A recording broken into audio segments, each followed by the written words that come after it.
What's good, everybody? This is Ray Daniels, also known as the Culture Referee, and this is the premiere episode of the Gauds Show.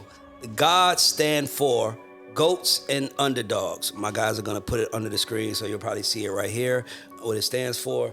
And you know, my first guest is perfect person to be on this because we actually come from the same neighborhood, not the same street, not the same area, but the exact same apartments. And we figured it out later as we always vibe together, but we figured it out later that we came there and it's like crazy. So I wanted to introduce Tez McClain, my Southside brother. Yes. And also someone who I consider a GOAT. And I'm pretty sure he considers himself at times an underdog, which we all do. And we're just gonna have a great conversation about, you know, how we got here. So, so we call this the legend of the Gauds. And my brother Tez we're gonna just get into his story. So Tez, thank you for coming. First off, thanks for the invite. I appreciate it. It's a nice show and concept that you've created, sir, you and your staff. And it's an honor for me to be here, first and foremost. By the way, he told me this was a hit from the jump. That's why I wanted to. Yeah. I told him the name of the show, and he was like, "Oh, that shit a hit." And I was like, "Can you help me?" And he's like, "Yeah, I'll help you." I was like, "Can you film my first episode?" He's like, "Yeah, I got you. Whatever you need." I'm like, "We're not filming nothing till he's here because he got it." No, it's dope. It's cool. So we're gonna just moonwalk into the first segment, right? So, Goats and Underdogs. I'm sitting here with a GOAT, you know, yourself. So you asked me to come to the office. You introduced the concept to me. I was like, what's up with Ray? I thought it was gonna be on some music vibes or whatever. You know what I'm saying? And you introduced it to me, and I'm like, oh, this is a hit because I feel like identity is very important. Yes. Identity is always important. It's always. Course. I'm gonna change that. Not identity. One of the most important things in life is self-awareness. Yes. Being aware. Yes. And just reading the room. Knowing who you're in the room with, knowing your value prior to any room, just knowing all these things and whatnot. Even if you're not number one today, knowing that you will be number one at some point in the future or whatnot. Absolutely. Now myself, I would say this. I look at myself as an underdog. Okay, so let me go into why I call you a GOAT, because I wanted to get into this podcast space. It's ironic how I kind of influenced yours. Yes. And you don't even know you influenced mine. It's crazy. Now I'm gonna tell you how. Energy. I wanted to get into the. By the way, guys, this is before we knew we lived in the same apartment complex. It's like I was talking to Antoinette, and she was telling me like, Ray, you do this and this. Why don't you just film something? My guy Tez, he filmed a podcast and he sold it, and I was like, oh wow, damn. So I didn't even think about that. All I was thinking about was YouTube and how can we do something on YouTube and just build it with that. And then when she said that, I'm like, damn, there are platforms that can use these perspectives. So that's what made me say I want to do it. So I called you a GOAT because you literally jumped into the podcast space and got a check immediately. Most people don't do that, by the way. Let's own that. You jumped into the podcast space and got a check immediately. So in my mind, that's some real GOAT shit, bro. You gotta understand that that's some GOAT shit. I will accept that. I will accept that from you. So it's my first produced podcast or show, if you will, on that level. I did one prior to that with me and my business partner Ridge. Did one called Fish and Grits and all that pimp shit. But that was just in house, you know what I'm saying? Not to downplay it. If you like Fish and Grips and all that pimp shit, everybody let me hear you say, oh yeah. Exactly. See, when you know you're in a room with Atlanta, because there's certain things that you could just say and it takes me to a place. Immediately go straight. And I got a lot of people around me who I can say Fish and Grits and all that pimp shit, and they would be like, what the hell are you talking about? Right. And that pisses me off, by the way. But go ahead, finish. Yeah, so the show, Who Made the Beat, you know, it was created. It's a partnership with United Masters. It's a partnership with United Masters, created by myself and another a friend of mine. Our company is Content Garden Media Group. And it started out with just an interview with him because he's a producer as well. He did a platinum record, and I was like, let me interview you, bro, because you're a shy nigga, you know what I'm saying? Blase blah. So we did an interview, and the process of even going to California to film him, like, this is gonna be a show. Yes. So took that interview, came back to Atlanta, Shout out to Slade the Monster, who was the person I interviewed when I came back, sat down with me. And shout out to Sunny Digital for letting us use his studio for that interview. Shout out Rico Brooks too. But anyway, my studio anytime you want to, by the way. Oh, well, I'm in here. We in here. Go. So to make a long story short, you know, shot that episode and went and shot like 8-10 more during the pandemic year of 2020. Came back around this time last year actually, and closed the deal with UM for the show. So if you call me a goat for that, I accept that title there, and you know, appreciate it, boss. Exactly. Okay, perfect. Let's get it. So what inspired you to get into the podcast space? What inspired you to want to do it? Like, what was a thing that made you say? Because I feel like podcast is a new planet, right? I feel like podcast is a new planet because it's basically someone saying, I feel like I can talk or do something, talk about something and have people interested. So what made you feel like, man, I could do that?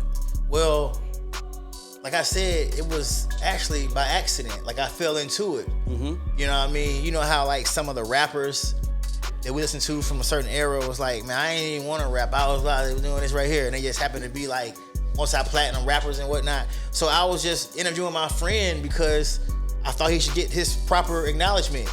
I really doing it out of love.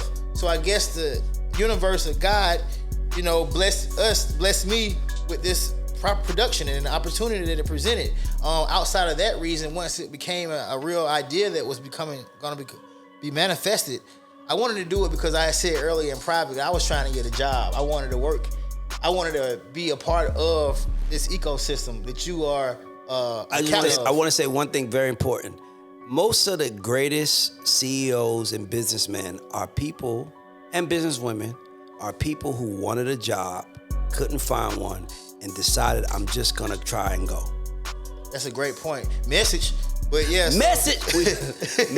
Okay, go ahead. So, you know what I'm saying? That's what I wanted. I was like, man, I've been applying. I'm getting 4 and 5 interviews, talking to motherfuckers in London and whatnot, and I'm gonna get hired. So I'm like, man, let me go ahead and do this. Sit down with these producers that produce these soundtracks to people's lives. They like, you know what? Get Tez. He know all the producers. You know what I'm saying? So that was more motivation to do it. And also, man, I'm just a student and I'm a lover of the culture, of our culture.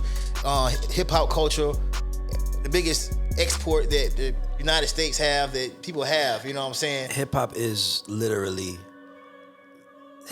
probably made more black millionaires than any other industry. Look though, I wanted to bet money. I actually wanted to bet money. It made a bunch of white millionaires too. Well, yeah, it did. But they're not coming from where we come from. But they didn't come from where we came from. Yeah, no. Like what I mean is like, you know, like most of the guys back in the day that was in the music business, like they were like either lawyers or their dad was in it or something like that. Right. In hip hop, like me and you are here and we literally come from the hood. Same soil. We're here making money off our culture. I think hip hop is the number one millionaire maker in black culture, American history. I would willing to bet no industry has ever done more for black people than hip hop.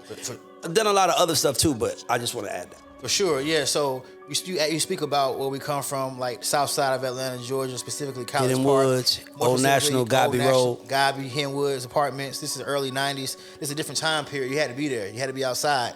And I was outside with a couple of your friends, actually. And that's crazy. He actually knows people, like, he lived next door to the candy lady in my neighborhood. Yes. Shout out to Julie. She probably will see this one day. Julie used to be fine too, by the way. I ain't seen her in 20 years, but Julie was fine. That was a fine candy lady. My friend, Julie was, okay. Our candy lady was fine. Some candy ladies look like candy ladies. Julie was fine back in the day. Yeah. Miss Julie, yes. Yeah, I call her Julie. I was a little older, so I call her Julie. Yeah. But no, so you know, but get back on track. I'm sorry with the show. Who Made the Beat? We licensed it to UM. Crown Royal came in and sponsored it, and we had our initial rollout digitally like 2 months ago. Special thanks to everybody that helped make it happen. Chase, my man Chase, LT, KK. Everybody at UM as well, the whole staff, man, and we look for a very great relationship going forward and doing more things and whatnot, you know. No. I fuck with United Bastards. They got my boy Dave, a hater over there. Oh yeah, shout out Dave too. Like Dave, funny story. Dave will tell you this. Dave moved to Atlanta for me in Rock City. I did not know that. Right. I did not know that. So he's one of the people like, Ray, I only came to Atlanta because of y'all. I'm like, man, you just never know how people's stories just run into each other and all of a sudden you're doing stuff. That was just a fun fact. He'll tell you that himself though. Shout out Dave. So, but let me ask you a question. So we got this segment we do what we call God's favorites. So you have a podcast. So let me ask you a question as a professional podcaster. I'm an amateur in this space, by the way. I haven't made $1. I've actually lost more money doing it, and you've made $1 doing it. So you are the expert, and I'm the rookie. Let's just be clear. But back to that. Give me your top 5, and I want to stay in our world, hip hop podcasts. You know, from order, from 1 to 5. Give them to me. Okay, so I'm gonna start with number 1. Number 1, it's not specifically hip hop, but I gotta shout him out because he was doing it when I got put on it in 2007. My man Malcolm put me on to him. Malcolm the mayor. Okay. Malcolm Bush. That's my boy. Put me on to this guy, 2007. He was managing me. He said, listen to my man Tariq Nasheed. Okay. It was called Mac Lessons back then. Okay. Now it's Tariq Elite Radio. He did Hidden Colors and all those documentaries and whatnot. Oh, wow. So he popped off. Had a number 1 book and everything. New York bestseller. Oh, wow. Tariq Nasheed. So that's number 5. No, that's number 1. You said go back? I can't go. No. Go number 1. No, I'm just making sure. So that's the best one to you. Number 1. Okay. Now give me. That's your GOAT podcast. Yes. Now give me number 2. Number 2, I gotta say, Comeback Jack. God bless the dead. Comeback Jack show. Another pioneer. Reggie Osei, entertainment lawyer for years. Had great guests. Listen, early in the game doing this. All right, 3 through 5 may get a little. Let's go. It's not as defiant, so precise as 1 and 2. But 3, I'm gonna put Joe up there. Joe Budden. I'm gonna put Joe. I'm a Joe Budden fan. I bought Joe Budden album the first day it came out in 2003. I literally did. For real? I bought Joe I didn't Budden. mean to laugh. I'm just saying. I've never heard nobody say that before. I bought Joe Budden album the first day it came out. No, because I listened to Clue tapes in high school. Clue and Case, all these tapes, and Buttons got busy. People just gave him a bad rap because of Pump It Up. Like, that's the record. Pump It Up was a banger. First of all, he could rap. Easy. Pump It Up is hard. I don't know what happened along the way. Maybe it was the podcast that turned Joe Budden, the rapper, into something where it's almost like he's a moment in hip hop, not hip hop. I understand. You understand what I'm trying to say? It's kind of like pump it up. Like that's the joke now. It's like, bro, that shit was hard. So if you look at it, right?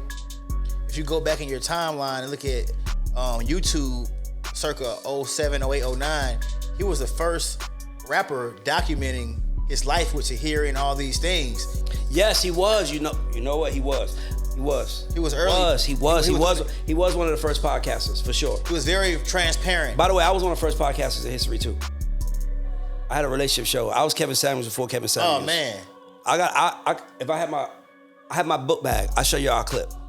I'll show you a clip. Well, I will get to that. I believe you. I was on YouTube and Facebook 10 years ago talking about relationships like I was Kevin Samuels. I get to that. I'll show. Actually, we're gonna have a clip pop up in here. I'm gonna add a clip to this. Don't worry about it. We'll get there. But okay, so number 1 is Tariq Nasheed. Number 2 is Comeback Jack. Number 3 is Joe Budden podcast. 4 and 5. Man, this is dog. I'm kind of. Let me see here. These 2 are in no particular order. I love, and they're new for the most part. Would you consider Breakfast Club a podcast? Yeah. I love the Breakfast Club. Okay, cool. I put Breakfast Club up there, 4 or 5 interchangeable. I say that podcast, that show, because everybody don't get a chance to have those conversations with these people. I can talk to you about certain stuff. You can drop gems and drop game. I look at podcast interviews as me having a chance to sit down and hear, like I'm sitting listening to Steve Stout, listening to 50 Cent, listening to whomever the executive is. Exactly. I'm taking this information and applying it, and I also feel I don't feel alone. You know what I'm saying? Like, oh wow, like going through the same shit that I'm going through now or whatnot. Exactly. But yeah, so I would say Breakfast Club, and then to close it out, I'm gonna go ahead and say I'm gonna show some love to Nori. I'm gonna say Drink Champs. Okay. So Tariq Nasheed at 1, Comeback Jack 2, Joe Budden podcast at 3, Breakfast Club at 4, and Drink Champs at 5. Okay, cool. All right, so now give me your top 5 Underdog podcasts. Oh man, you be mad at me, but I don't. Go ahead. I don't even have Give a it to top me. 5 of Underdog podcast. Man, I'm gonna be cliche right here and put my first podcast I did with my partner Ridge, Fish and Grits and all that pimp shit in there. That's one. What else in there? What was yours called that you was doing? Mine? Nah, we're gonna do that. It's going in there. It's nowhere to be found. It was called the Ray Hitch Show. It don't matter. It was Ray Hitch. They overlooked Ray it. Hitch, the Ray Hitch, the self-proclaimed relationship expert. It was Underdog. Also, what's another podcast underrated? Man, it's the one with the boy up in New York, Rosenberg. Yes. And DJ yes. What's that called? Is it Epstein? Something like that. It's Rosenberg and DJ Cypher Sound. Okay, cool. They had a podcast. They had dope interviews for years. 4 and 5, man. I'm not even gonna put Who Made the Beat in there because we had. But who made the beat in there? That's you. I mean, it's new, but I'll put it in there. Okay. I'll put it in there. And 5, man.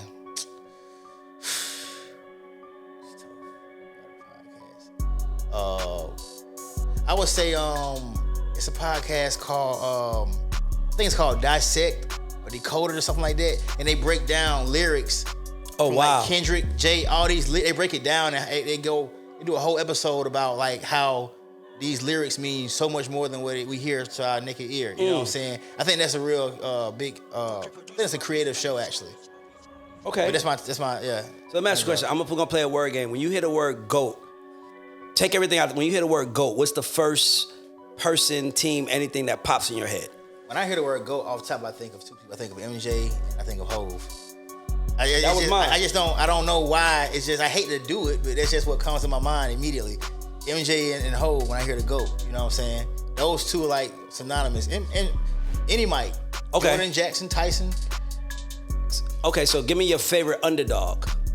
In any world, by the way. Nah, we in hip hop. I'm gonna tell you. I told you the other day. My favorite underdog in hip hop is Jim Jones. Jimmy. Harlem stand up. Jim Jones. I'm gonna tell you why.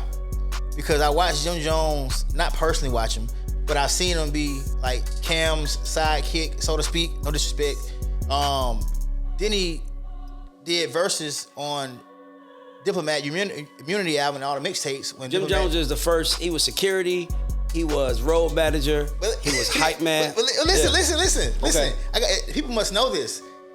He's a diplomat. Started rapping. Did a solo deal with Koch back in the day.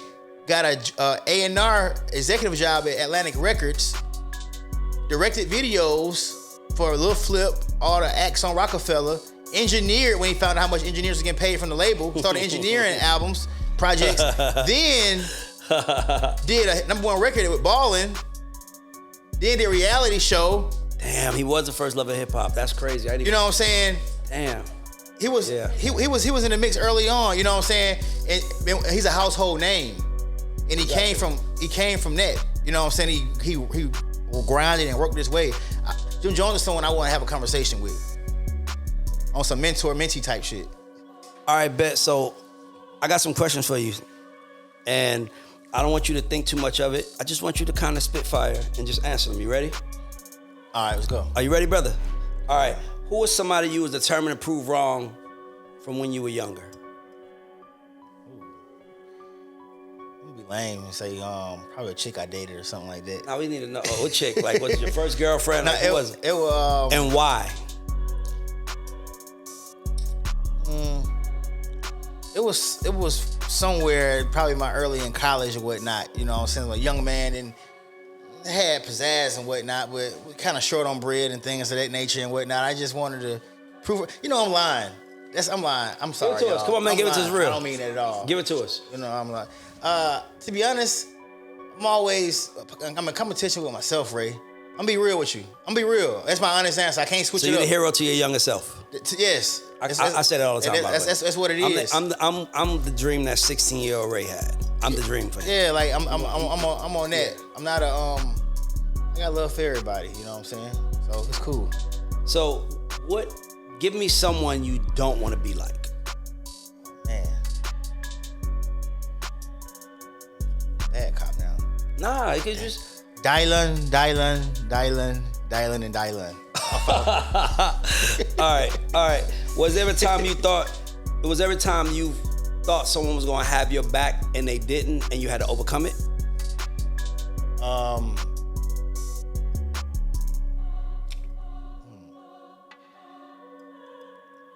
Have my back and I had to overcome the situation. I will say there's been times where I had to do more than I planned on doing to get the job done. Many times. And who failed you in those moments? And most recently, and I wouldn't say a person failed me. I would say that things beyond my control, their control occurred, and I had to step in. Like, I'm not an editor, right? Mm-hmm. I'm a creator, thought person, and I sit down and interview talent. I am somewhat of the talent, but I had to go in and learn how to edit to get things done because people have already paid money. And somebody failed. Money's an issue, so they don't give a fuck about what I got going on. That's why I started selling weed. You know what I'm saying? That's why I started selling. No, literally, that's why I started selling weed when I was younger. I was younger though. I was much younger. That's one day we tell that story because that happened to me. One of my child friends that from Hidden Woods. Yeah. And he was like a hustler, and I had somebody front some weed to me for him to sell, and he took half of it and never came back. I ain't seen him since. And we was friends when we was 12. Wow. And then I basically owed this man some money, so I had to break down what I had left into dime bags and go sell in the street. From the first to the fifth, gave it all back. Man, what? I was the worst hustler in history. That's a whole other story. So give me some. Tell me your moment. Tell me your moment where you said to yourself, Tez, damn, I'm the GOAT for doing that. Give me a moment that happened. Man, this ain't got to do with my podcast, but nothing. It's just life. Look, what year was this? It was maybe like 10 years ago, maybe shorter than that. I was in the studio and I did a song. Well, he was on my song. Did a song with Brad Jordan. Who don't know who that is? Scarface. Come on, man. Did a song with Scarface. You did a song with Scarface? Yes, Scarface. Came to the studio, heard my shit, like, did a song. Then it was my birthday, actually. Then that night, the nigga had a show at Key Club. And nigga was like, yo, I got something for y'all. Hold on, bring my nigga on stage. Brought me on stage and rock with this man. I was feeling myself at that moment. Cause Scarface is like, he my favorite rapper, but he not my favorite rapper. It changes. He's in my top 10. He's my top 5 for sure. Top 10. Scarface is my top 10. So, but yeah, that was a moment right there for sure. And I would say, securing a situation with my show, Who Made the Beat. So because it's the legitimate first corporate thing that I look at that was like, okay, cool. I'm doing this. Okay. Give me your underdog story. Give me where do you see yourself as an underdog? Man, underdog, man. Okay, so we're gonna run over time with this, but I had a job at the college. I went to Clark, Atlanta. Shout out CAU. I had a job at a cubicle, and I was making music and whatnot, and I was low on bread, and I just trying to get somebody to see me. You know what I'm saying? I was nice. I'm still nice, actually, but that's neither here nor there. So I got my income tax check. I ain't had no car or nothing like that. I ain't had no car at all. I had like maybe 2 bands, 1,500, 2 bands, whatever. I spent the money and gave it to Dunn Cannon to host my mixtape. This is back when blog era was. Yes. This when that shit was the thing to do. Yes. And I had a Dunn Cannon mixtape. That shit, I got talked like a piece of shit for doing that, right? But that led to catching the ear of somebody and then leading me to travel across the country for a few years independently, touring with Killer Mike, touring with Souls of Mischief and all these people because I put invested in myself when I didn't have anything, you know what I'm saying? And I had this job, in closing it out, right? I had this job, right? So he's not a blood relative, but he's like my cousin from another, Mr. Fab, out in Oakland. Oh, Mr. Fab. I fuck Mr. Fab. Mayor of Oakland. He's a good dude. Man, great dude. He was doing these tours across the Pacific Northwest and the West Coast in general. And his family like, man, you want to come out here and rock, Tez? Whatever. So I'm like, all right. So I had a job. Man, I couldn't leave a job though. So on weekends, on Friday, I'll go in early, park my car at Hartsfield, catch a flight to whatever state it's in, let's say Frisco, land in Frisco, get a rental car with my people, get a van or whatever, and drive to the show in Frisco, then the show Saturday, then the show Sunday in the van myself. Catch a red eye back from the West Coast to Atlanta to land like around 7 in the morning, change clothes in the airport, and go to work. And I was doing that for like 2 months until I couldn't do it no more. Oh, wow. And I would. Here's the thing though. Where'd you work at again? This is a company called Logistic Care. I was just doing medical transportation type shit. But look, here's the Okay. thing though, Ray, real quick to close it out. I wasn't even getting paid to perform, but I learned how to hustle by touring with these independent artists. I would go to the city, see them get paid, post on Twitter they're in the city, charge for verses, and then I'll go to the merch booth and do the merch. So I was getting paid merch. I put my job money into getting merch made because I was ill. Niggas like from Atlanta, like, oh, okay, dope. Perform, make 500 to 1,000, whatever, doing selling shit, and come back to work the next day. This went on for a while. This is an underdog story because that was commitment. You know what I'm saying? Like, wow. that ain't normal. I wasn't trying to be I was like, I love the shit so much. I wasn't trying to be the rap star. I just wanted to make money and spread my word just doing what you needed to the do. People. Yeah. So, underdog story. Got you. So, I got this. I want to ask this question because I feel like a lot of people do this to me.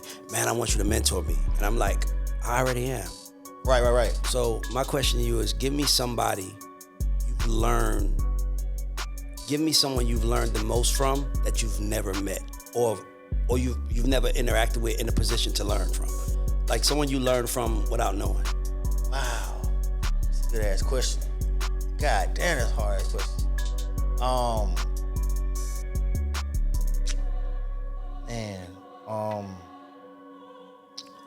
And I got another one for you while you think of that. Oh, I got another one for you. Ask me. I'm gonna try to think about it at the same time. Give me a rap line, rap couple of bars that inspired you to be the man you are right now. Like Tez. Okay, I'll answer that first. Go ahead. Nas has an album. He's one of my favorites, of course, everybody. Nas. But he has an album called Hip Hop Is Dead. It came out. I can't remember what year it came out. Maybe like 07. Give me the song. The song is called Hold Down the Block. Now give me the line. I gotta hold down the block. I gotta use my imagination to change the situation. That's it. I use my imagination to change the situation. That's the line. I'm gonna give you one. For me, this is the answer. This line inspired me. When I wanted to be in the music business, I remember feeling very, very insecure because I didn't want to be in it. Like it wasn't like something that I wanted to do. It was just kind of like something that somebody asked me to help them with. So I always felt like an imposter. But there was one line that kept me right there. It's a line on Jay-Z's Blueprint album. The song is called All I Need. And the line says, all I need is the love of my crew. The whole industry can hate me. I thug my way through. That line. Yeah.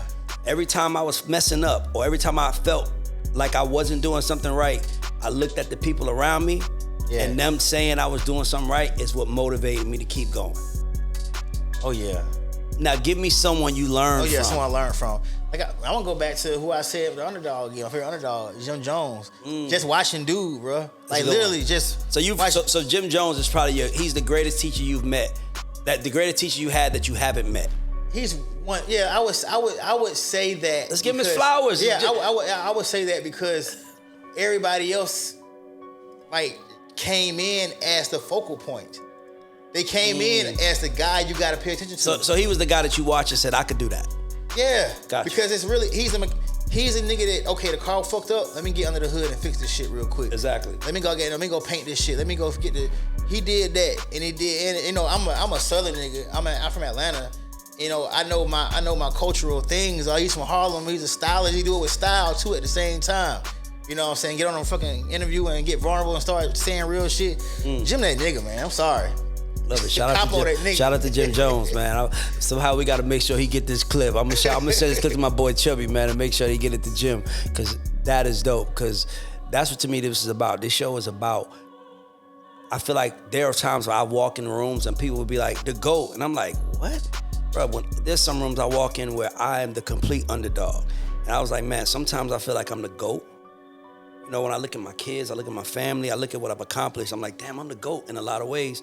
And in some ways, I feel like I'm the underdog. Or a lot of ways, I feel like I'm the underdog. And I was like, man, Goats and Underdogs, that shit says God. No, it's And I was like, man, I want to talk to people about like their hero stories, but also their stories of being where they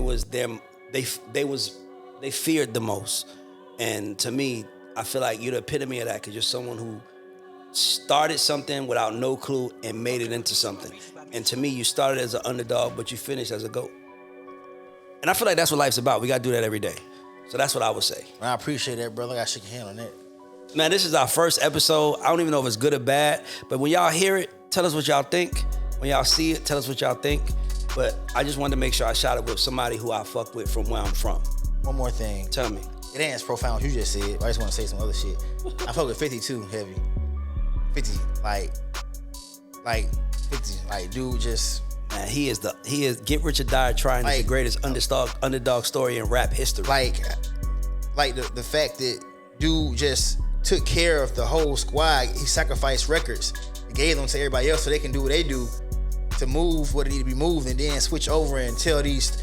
He's him all the time. He tell these stories visually through television and movies. Like, and dude, I'm saying underdog because he still don't get the hardware from the academies and shit, like Emmys and whatnot. Like our whole community signed up for stars to watch fucking Power Universe. The whole shit. 50 is an underdog that became a GOAT. Yeah, and he been dope. But that's all I gotta say about that. You know what I'm saying? Watch Who Made the Beat though. Watch Who Made the Beat, and man, I just want to thank you for coming on this. I've never done this before. Why? I have, but I've never done it. I never done it and cared. Like I used to just do it for fun, but now that I've done it, I care. I care, and I appreciate you like standing with me and helping me get through this. So shout out to my boy Tez McClain. Shout out to Hidden Woods. I want to do a documentary one day on Hidden Woods and all the people that came out of there, because a lot of people came out of there and did really, really, really well for themselves. And we come from the hood, y'all. Like the hood for real. So shout out to my bro Tez. Let's get it.